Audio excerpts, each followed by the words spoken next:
नमस्कार। मुद्दा तो है, मैं आपका स्वागत है। मैं हूं आपके साथ ब्रजेश चौक से। आज मुद्दा है बीजेपी का माइंड गेम। जी हां, लोकसभा चुनाव की जंग न सिर्फ मैदानी स्तर पर बल्कि मानसिक स्तर पर भी लड़ी जा रही है। ये हम इसलिए कह रहे हैं क्योंकि ऐसा लग रहा है कि बीजेपी के माइंड गेम में कांग्रेस फंसती जा रही है।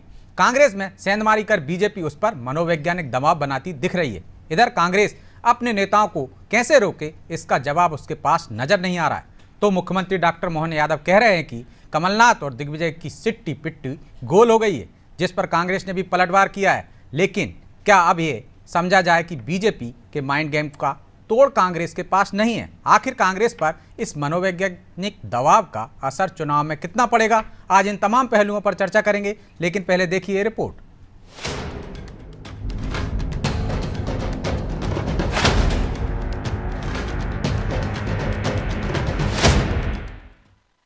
नेताओं की भागम भाग से कांग्रेस में तनाव, क्या बीजेपी बना रही मनोवैज्ञानिक दबाव?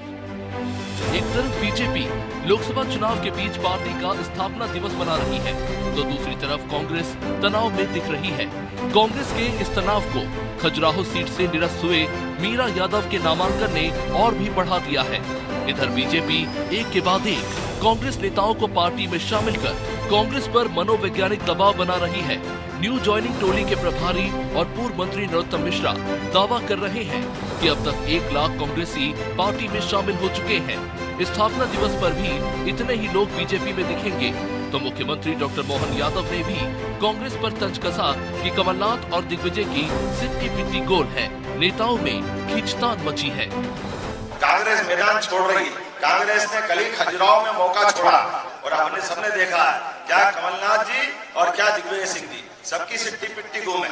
एक ने तो मैदान छोड़ ही दिया, उनके हालत खराब है। दूसरे भी पैदल पैदल घूम करके भोपाल से लड़ने के बजाय उनने एक तरह से पहले अपना मैदान छोड़ा और अब हार से बचने के लिए 400 उम्मीदवार खड़े कर लो, कुछ और कर लो, ये पहले से जीतेंगे, ये सारे बहाने चालू कर दिए। 2 नेता थे कांग्रेस के बड़े, कमलनाथ जी, दिग्विजय सिंह जी। कमलनाथ जी के भरोसेमंद कल आ गए थे और दिग्विजय सिंह के भरोसेमंद मालवीय जी कटिया वाले आज आ गए।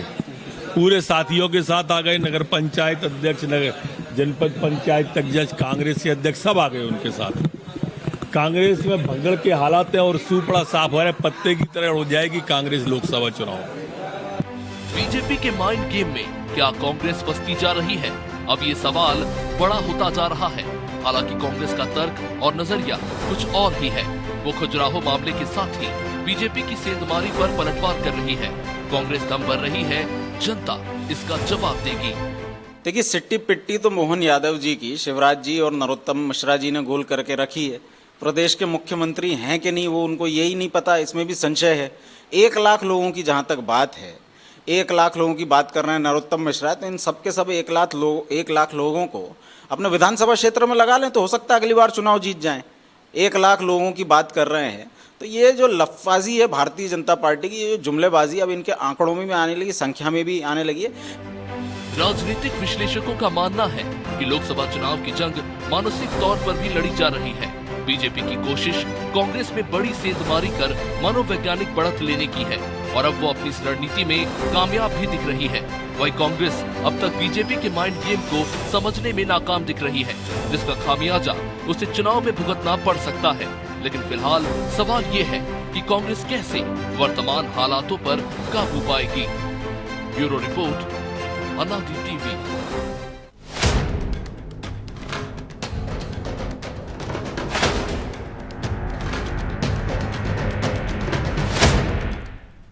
तो इस मुद्दे पर चर्चा के लिए हमारे साथ जुड़ गए हैं पंकज चतुर्वेदी, बीजेपी प्रवक्ता हैं, जितेंद्र मिश्रा, कांग्रेस प्रवक्ता हैं, और हमारे सहयोगी प्रभु पटेरिया। आप तीनों मेहमानों का बहुत बहुत स्वागत है। धन्यवाद ब्रजेश जी। मिश्रा जी, शुरुआत आपसे करते हैं। आपने मोहन यादव जी को भी सुना और नरोत्तम मिश्रा जी को भी सुना। वो कह रहे हैं कांग्रेस में पतझड़ लगी हुई है, मैदान छोड़कर भाग रहे हैं। दिग्विजय सिंह भोपाल से भाग गए और खजुराहो में तो आपने एक तरह से मैदान छोड़ ही दिया था, पहले भी आपके सहयोगी ने भी छोड़ दिया। पत्ते की तरह उड़ जाएगी कांग्रेस लोकसभा चुनाव में, कांग्रेस का सूपड़ा साफ है, ये कह रहे हैं मिश्रा जी। देखिए, खजुराहो सीट से हमारा क्या लेना देना, आप बताइए। जो गठबंधन में चली गई उसको लेके आप हमसे सवाल पूछ रहे हैं। गजब सवाल है आपका साहब। मिश्रा जी सवाल गजब गलत सवाल है है आपका। आपका। सहयोगी गठबंधन आपका, इंडिया गठबंधन, आपने आपने कहा सीट उनको पहले दी तो हो, कह रहे आपने मुझसे छोड़ सवाल क्यों दिया कर रहे हो था। आप? पहले आपने कहा कि आपने तो पहले ही छोड़ दिया था। तो छोड़ दी ना जब आपने, गठबंधन समाजवादी होता है पार्टी तो को दे दी, उसका मतलब नाम छोड़ होता दिया आपने पहले। है। नहीं तो फिर गठबंधन का मतलब क्या होता है? भारतीय जनता पार्टी 38 पार्टियों के साथ गठबंधन कर रही है। हम्म। तो मेरा ये कहना है, ये सपा का मामला है, इसमें हमने सीट सपा को दी। रहा सवाल 1 लाख लोगों को ज्वाइनिंग का, आप भी अपना रिपोर्टर भेजा होगा, आपने भी। आपको अगर 1 लाख लोग ज्वाइन करते दिखे हो तो निश्चित तौर पर मेरा भी ज्ञानवर्धन कीजिए, और या फिर ये बोलिए कि भारतीय जनता पार्टी का ये भी जुमला साबित हुआ। भारतीय जनता पार्टी में जिस तरीके से अंदर खाने मोहन यादव को परेशानियां पैदा की जा रही है, कोई ज्वाइनिंग कमेटी का अध्यक्ष बन जाता है अपना रसूख दिखाने के लिए। इतने ही अगर ताकतवर होते तो दतिया जीत लेते। दतिया क्यों नहीं जीत पाए? क्योंकि जिस तरीके की जुमलेबाजी यहाँ कर रहे हैं वही दतिया में करते थे। जनता को समझ में आ गया कि विकास का कोई लेना देना नहीं, रोज एक पुड़िया छोड़ते हैं, शाम को क्लियर हो जाता है। निश्चित तौर पर कहीं ना कहीं भारतीय जनता पार्टी इसके बहाने से मुद्दों से मुंह मोड़ रही है। वो ये जानती है कि अगर महंगाई का मुद्दा उठ गया तो जवाब देना मुश्किल हो जाएगा। वो जानती है कि निश्चित तौर पर 2 करोड़ लोगों को रोजगार की बात सामने आई, 20 करोड़ लोगों की सूची हम कहां से दिखाएंगे? बहुत हुई महंगाई की मार, अब की बार मोदी सरकार ये नारा लेके चुनाव में गई थी भारतीय जनता पार्टी। सवाल पूछिए, भारतीय जनता पार्टी के प्रवक्ता उपस्थित है, अभी जवाब लीजिए। आपको 50 तरह के आंकड़े गिनाएंगे कि चाइना में भी महंगाई बढ़ गई है, पाकिस्तान में भी बढ़ गई है। मेरा ये कहना है कि भारतीय जनता पार्टी इस तरह का प्रयास कर रही है कि मुद्दों से ध्यान भटकाया जा सके। 400 पार की बात माने आप सोच भी नहीं सकते कि आज की स्थिति में मुद्दे जब पार्टी के पास हो नहीं, वो 400 पार की बात कैसे कर सकती? या तो कहीं ईवीएम में उसका दखल है और या फिर जुमला है। अमित शाह ने कहा था कि 200 पार बंगाल में, दिल्ली में 40 पार। क्या हुआ? जब नविका कुमार ने उनसे पूछा तो उन्होंने कहा ऐसे जुमले हम कार्यकर्ताओं में उत्साह भरने के लिए देते रहते हैं।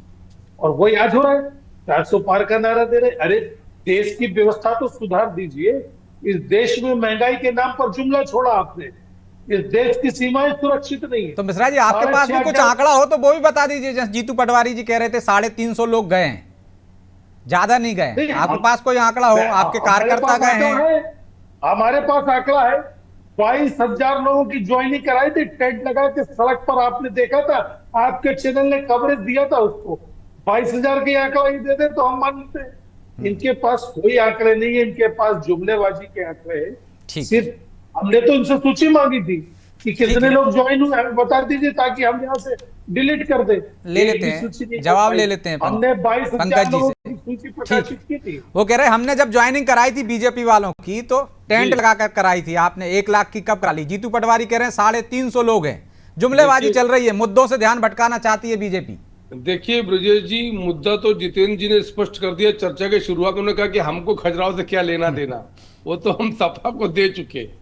आप सोचिए, ये ऐसा गठबंधन है जिसमें गठबंधन के एक बड़े भागीदार को अपनी गठबंधन की सीट से कोई लेना देना नहीं है। डीसी को कहते हैं ठग बंधन, ना वैचारिक मेल ना मन का मेल, सिर्फ मैल भरा हुआ है, कलुष था एक दूसरे के प्रति। इसीलिए जितेंद्र जी ने पल्ला झाड़ लिया कि हमारा क्या लेना देना, वो सपा जाने। एक सीट तो पहले ही हम हार चुके हैं, इसीलिए 29 साफ होंगे। हम पूरे एनडीए की बात करते हैं। भारतीय जनता पार्टी ने कहा कि अब की बार 400 पार, एनडीए के साथ 400 पार, जबकि पिछली बार भारतीय जनता पार्टी पूरे बहुमत के साथ है। पर हम लोकतंत्र का आदर करते हैं और जो भी भारतीय जनता, एक एक दो सीट का कंप्रोमाइज है कुछ कुछ राज्यों में भारतीय जनता पार्टी का। ये दर्शाता है कि सबका मूल्य है और सबका मोल है भारतीय जनता पार्टी में, सब अनमोल है, सबका आदर सम्मान है। यहाँ मित्र कह रहे हैं खजुराहो से हमको क्या लेना देना। खजुराहो की 2 मिनट बात करता हूँ ब्रजेश भाई। जी। ये पूरी कांग्रेस पार्टी और ये ठगबंधन कल से झूठा प्रचार कर रहे हैं। मीरा यादव जी के नामांकन रद्द होने का सबसे बड़ा कारण है कि मीरा यादव जी टीकमगढ़ जिले की मूल निवासी हैं और पन्ना जिले की लोकसभा सीट से चुनाव लड़ रही हैं, जिसमें भारत का निर्वाचन नियम स्पष्ट तौर पर कहता है कि अभ्यर्थी का दायित्व है अपने पते को सत्यापित करना, burden of proof of address उनको सर्टिफाई करना। उसकी प्रक्रिया है वहां की वोटर लिस्ट की सर्टिफाइड मूल प्रति, ये नियम में लिखा हुआ है। और आप मजे की बात देखिए, इन्होंने ठीक कहा वैसे तरीके से कि इनको क्या लेना, क्योंकि कांग्रेस का कार्यकर्ता भी नहीं था मीरा यादव के साथ नामांकन में। ऐसा गठबंधन विजय जी अद्भुत है, कोई कार्यकर्ता नहीं। एक लोग, और ये कोई 10वीं 12वीं का नामांकन पर्चा भर रहे हैं। बिल्कुल। आप भारत की सबसे बड़ी पंचायत के चुनाव के अभ्यर्थी के नामांकन करता है, कोई कांग्रेस का नेता वकील नहीं, कोई सपा का व्यक्ति नहीं। दीप नारायण यादव, मीरा यादव का व्यवसाय है चुनाव लड़ना, खुलकर बोल रहा हूं। और उसके बाद वो ये अपना सर्टिफाइड कॉपी नहीं लगाते, प्रस्तावक साइन नहीं करते, आवेदक साइन नहीं करता अभ्यर्थी, निर्वाचन अधिकारी कहते मिल लेंगे बाद में बात कर लेंगे। और दोष भारतीय जनता पार्टी का। अभी हमारे मित्र ईवीएम की बात कर रहे थे, अगर थोड़ा बहुत कांग्रेस के लोगों ने कल का अपना वचन पत्र पढ़ा होता, ब्रजेश जी, कांग्रेस के वचन पत्र में कल जारी किया लिखा है कि ईवीएम से चुनाव कराएंगे। किसको सच माने? राहुल गांधी के उस नकली वचन पत्र को जो ईवीएम से चुनाव की बात कर रहा है, या यहाँ बैठे कांग्रेस के मध्य प्रदेश दिग्विजय सिंह जी और उनके लोगों को जो ईवीएम का विरोध करते हैं। और यही बुनियादी समस्या ब्रजेश भाई, मध्य प्रदेश में 64,583 मतदान केंद्र हैं, बूथ, हर बूथ पर 2-2 कार्यकर्ता, 1 लाख के पार। सुरेश पचौरी से लेकर दीपक सक्सेना तक बड़े नेता, छोटे कार्यकर्ता, महापौर, निगम मंडल अध्यक्ष, नगर पालिका अध्यक्ष, निगम के सभापति, सभासद, जनपद पंचायत के सदस्य, जिला पंचायत के सदस्य, जनपद अध्यक्ष, जिला अध्यक्ष, लाइन लगी कांग्रेस छोड़ने की। ये कह रहे हमने टेंट लगाया था। अरे उखड़ गया टेंट वेंट जो लगाया था प्रभु, वास्तविकता में आओ। कौन सी दुनिया में हो? देश मोदी की गारंटी के आधार पर बात कर रहा है। यही ब्रजेश भाई, ये अभी से हार की भूमिका बना रहे हैं ब्रजेश जी, कि हम तो पहले ही कहते थे, क्योंकि हारना तय। और ईवीएम इन्होंने लिखा मैनिफेस्टो में ब्रजेश जी, इनके कल के मैनिफेस्टो में ईवीएम, और आज बुराई कर रहे हैं ईवीएम की। दीजिए जवाब मिश्रा जी। वो कह रहे हैं कि आप ईवीएम पे एक तरफ रोना रोते हैं, दूसरी तरफ कह रहे हैं कि ईवीएम से ही चुनाव कराएंगे। हालांकि आपने उसमें लिखा है कि पर्ची से भी गणना कराएंगे, और उन्होंने कहा है मजबूरी में सीट दी है आपने खजुराहो, अब आपको कोई लेना देना नहीं है। ब्रजेश जी आप समझ गए।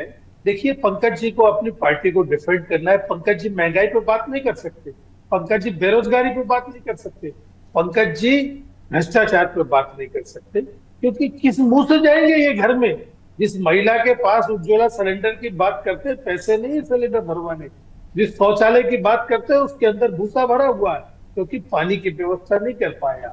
मेरा ये कहना है कहीं ना कहीं जो मोदी की गारंटी है, अभी तक आप देख लीजिए कौन सी गारंटी को सफल हुए मोदी सरकार। अब संकल्प के नाम से आ गए ताकि वो गारंटी और वचन पत्र का ध्यान ना जाए। तो वो तो आप भी न्याय पत्र के नाम से आए ना, आपने तो न्यायपालिका से शब्द ले लिया। देखिए मेरा यही तो कहना है कि कहीं ना कहीं अब संकल्प पत्र की बात होने लगी। आप ये बताइए, मोदी ने महिलाओं को लेकर के गारंटी दी थी, मणिपुर में नंगी घुमाई गई महिलाएं, क्या जवाब था इनके पास? प्रधानमंत्री के मुंह से एक शब्द नहीं बोला गया। आदिवासी के ऊपर पेशाब किया जा रहा था जब प्रधानमंत्री। आप भी मुद्दे से भटक रहे हैं जितेंद्र जी। आप मणिपुर जाएंगे वो संदेश खाली चले जाएंगे, राजस्थान चले जाएंगे। मुद्दा ये है, उस पर आइए ना। मैं वही बात कर रहा हूं ना कि जो आपने कहा ना गारंटी की बात, तो मोदी सरकार के पास गारंटी देने की विश्वसनीयता नहीं बची। पिछला वचन पत्र उठा के देख लीजिएगा, किस गारंटी की इन्होंने सफल की है? एक भी गारंटी इनकी सफल नहीं हुई। इन्होंने कहा था कि नोटबंदी के माध्यम से देश में क्रांति आ जाएगी, क्या हुआ? नोटबंदी विफल हुई, लेकिन उसके बाद चुनाव हो गए ना, जनता ने मोहर लगा दी ना मिश्रा जी। अरे जनता ने जैसे मोहर लगाई थी वो आप समझ रहे हैं, आप भी अच्छी तरह समझ रहे हैं किस कैसे इन्होंने ईवीएम का क्या समझ रहे हैं ब्रजेश जी? क्या समझ रहे हैं? ईवीएम पे आ गए आपको अच्छी तरह मालूम, ब्रजेश जी आपको अच्छी तरह मालूम है कि किस तरीके से ईवीएम के माध्यम से जो ईवीएम की बात कर रहे हैं वो भी चुनाव मैदान में है। चुनाव का ही बहिष्कार कर देते कि भाई हम तो जीत ही नहीं पाएंगे। दिग्विजय सिंह कहते थे हम जीत ही नहीं पाएंगे ईवीएम से, वो जीत जाएंगे, मुझे नहीं लड़ना चुनाव। बहुत सारे नेता मना कर चुके। राजस्थान में तो आपका एक उम्मीदवार गायब ही हो गया, 12 दिन बाद आया कि नहीं लड़ना मुझे। ब्रजेश जी राजस्थान के एक सांसद ने कांग्रेस ज्वाइन कर ली, आपको मालूम है? मध्य प्रदेश के एक सांसद ने कांग्रेस ज्वाइन कर ली है, आपको मालूम है? एक जम्मू कश्मीर में लाल सिंह आर की पार्टी का विलय कांग्रेस में हो गया है। आप जरा अपडेट रहिए ब्रजेश जी। मेरा ये कहना है दिग्विजय सिंह क्यों मना कर देते कि नहीं लड़ेंगे? दिग्विजय सिंह 100 बार चुनाव लड़ेंगे, लेकिन भारतीय जनता पार्टी से लगातार बात की। पंकज जी सुनिए, बड़े साहस के साथ आपकी झूठी घोषणाओं को मैंने सुना है। मेरा ये कहना है कि लगातार जब जनता की तरफ से मांग हो रही है कि वीवीपैट की गिनती करा दीजिए, क्यों भाग रहे हैं आप? किसी भी लोकतांत्रिक व्यवस्था में यदि किसी सिस्टम पर शंका की गुंजाइश होती है तो सरकार का दायित्व बनता है कि उसमें सुधार करे। उसकी बात सुनने को आप तैयार नहीं है, भाग गए, छोड़ दिया। अरे गठबंधन में अगर किसी का पत्र निरस्त हुआ है, लेकिन उन्होंने तो जो सवाल उठाया वो तो आपने बोला ही नहीं, उसका जवाब ही नहीं दे रहे हैं आप। उस पर जवाब देना समाजवादी पार्टी का कर्तव्य बनता है, और उन्होंने जवाब दिया है, बहुत जल्दी न्यायालय में वो जा रहे हैं। लेकिन मेरा ये कहना है कि कम से कम सरकार से पूछिए, आप भी चौथा स्तंभ है लोकतंत्र के, सवाल सरकार से करना चाहिए। आप विपक्ष से लगातार सवाल कर रहे हैं। अच्छा, आपका पर्चा रद्द हो गया, आपसे ना पूछे कि क्यों गलती कर दी? 3 बार उनके पति विधायक रह चुके हैं, वो खुद विधायक रह चुकी, इतनी बड़ी पार्टी है, क्या आप साइन भी नहीं कर रहे हैं? आपके सहयोगी गए नहीं वहां पे, गठबंधन में दरार दिख रही थी, ये नहीं पूछे आपसे? कौन सा पर्चा रद्द हो गया? आप बताइए, हमारा कौन सा पर्चा रद्द हो गया? अरे भाई, आपका सहयोगी का मतलब आपका ही हो गया ना महाराज।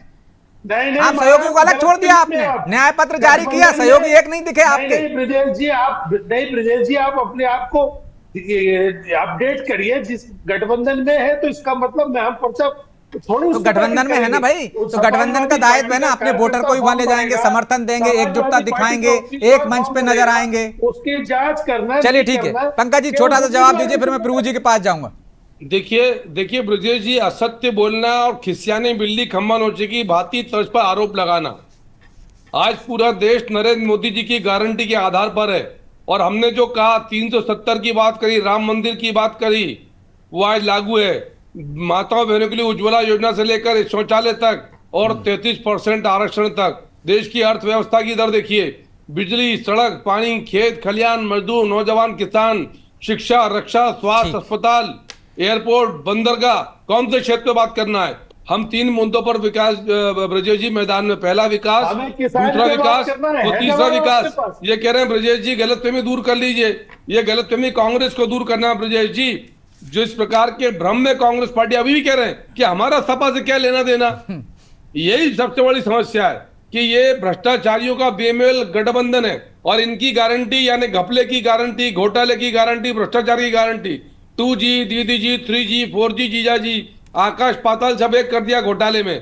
और फिर न्याय की बात करते हैं, या अन्याय करने वाले लोग हैं जिन्होंने 70 साल तक देश को ठगा और फिर ठगने की तैयारी है। लौट रहा हूं आप दोनों के पास, न्याय पत्र के नाम से जब बारी है। ठीक है प्रभु जी, सिर्फ ये माइंड गेम है बीजेपी का, या इसके पीछे कोई रणनीति है और इसका कोई उपाय है कांग्रेस के पास? कैसे रोके वो अपने लोगों को जो जा रहे हैं? सिर्फ ये कह देने वर्ष से कि 350 गए होंगे, 2200 गए होंगे, इतनी संख्या नहीं है, इससे काम चल जाएगा?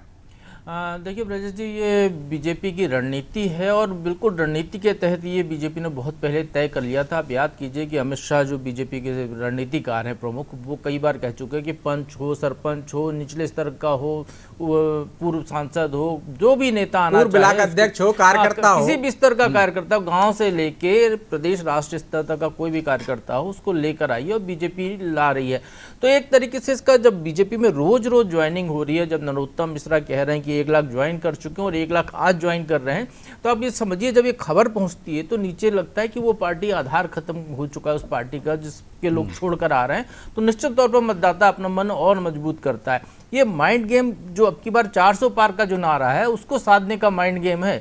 बीजेपी तो देखिए 2014 में ऐसा कोई उनके पास वो नहीं था, ईवीएम, तब तो जो ईवीएम की बात करें जितेंद्र जी, तब तो ईवीएम पे कंट्रोल यदि प्रत्यक्ष कंट्रोल तो यूपीए का था। लेकिन चुनाव हुए 2014 में 282 सीटों से सरकार बनी बीजेपी की, है ना, एनडीए की। बीजेपी के 282 सीटें मिली, फिर भी एनडीए के साथ रहे वो।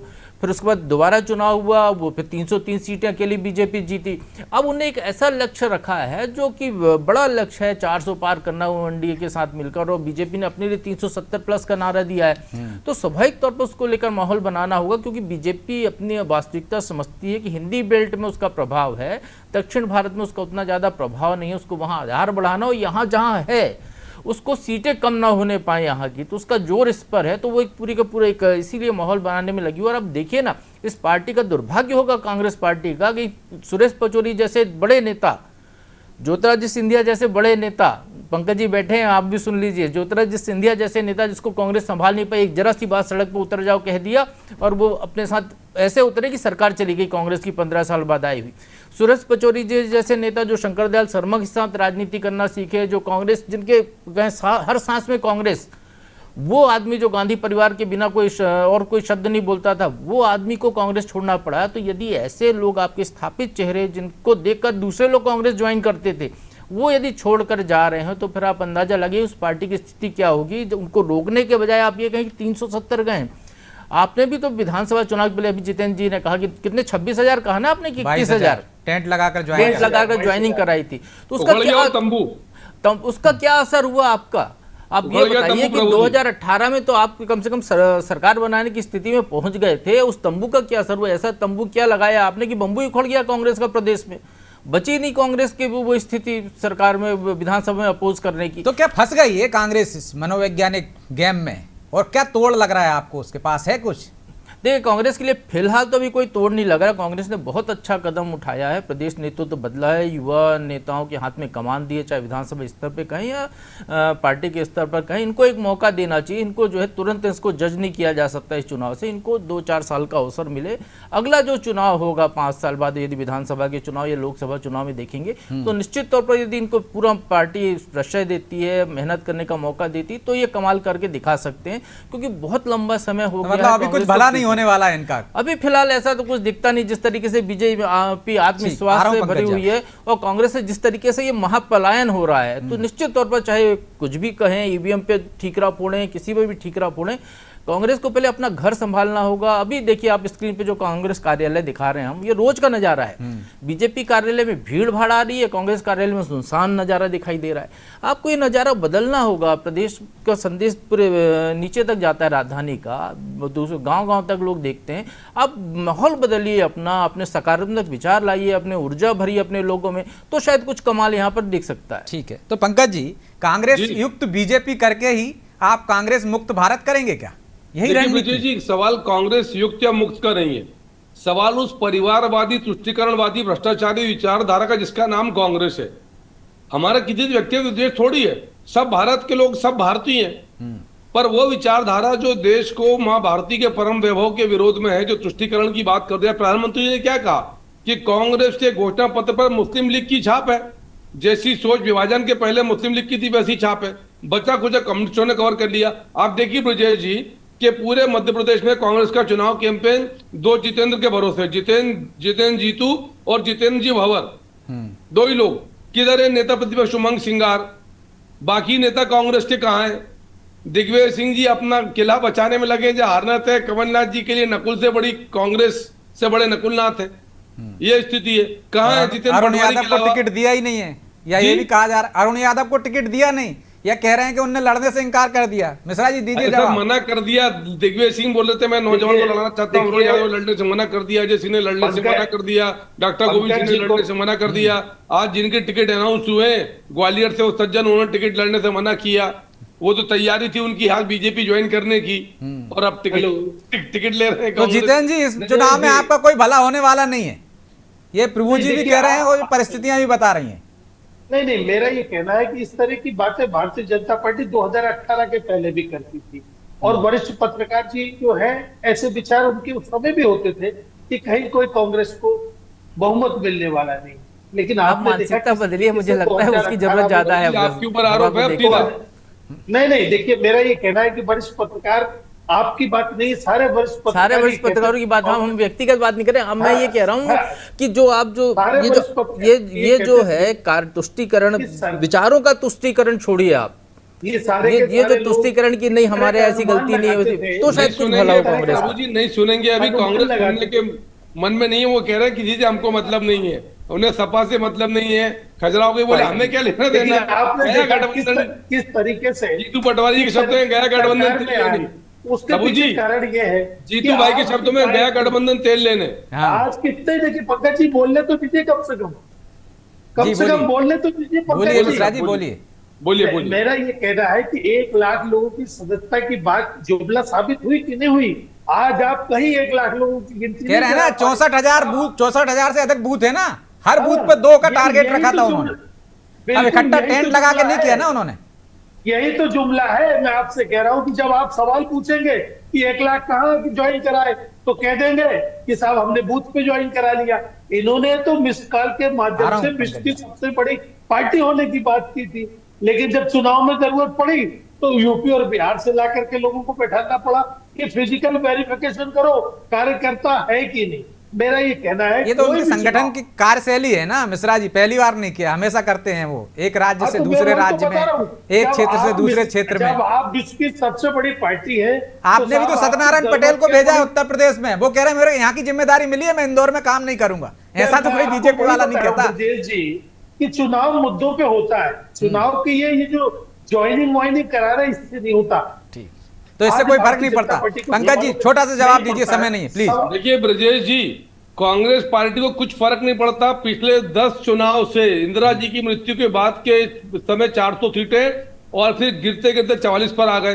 पिछले 10 साल में 10% नहीं बचे, 14 में 52 थे, 19 में 44 हो गए, और इनको फर्क नहीं पड़ता। क्यों नहीं पड़ता? क्योंकि तुष्टीकरण, भ्रष्टाचार, परिवारवाद, और जाने दो, हमको क्या करना है, सीट सपा की चली गई, जाने दो, उनकी गई, हमारा क्या है, इस सोच के और वो साथ तो भरे उसी मन से ने कहते कहा, हैं, ये राहुल गांधी वैचारिक कहते हैं, संकीर्णता और कमलनाथ वैचारिक जी कहते हैं, तुष्टीकरण। दिग्विजय सिंह कहते हैं कि जिसको जाना हो चले जाए। ये जाने की प्रवृत्ति से ही सरकार चली गई, तब भी सबक नहीं लिया कांग्रेस ने। बहरहाल समय की इजाजत नहीं देता, इसलिए चर्चा को यहीं विराम देना होगा। आप तीनों मेहमानों का बहुत बहुत धन्यवाद।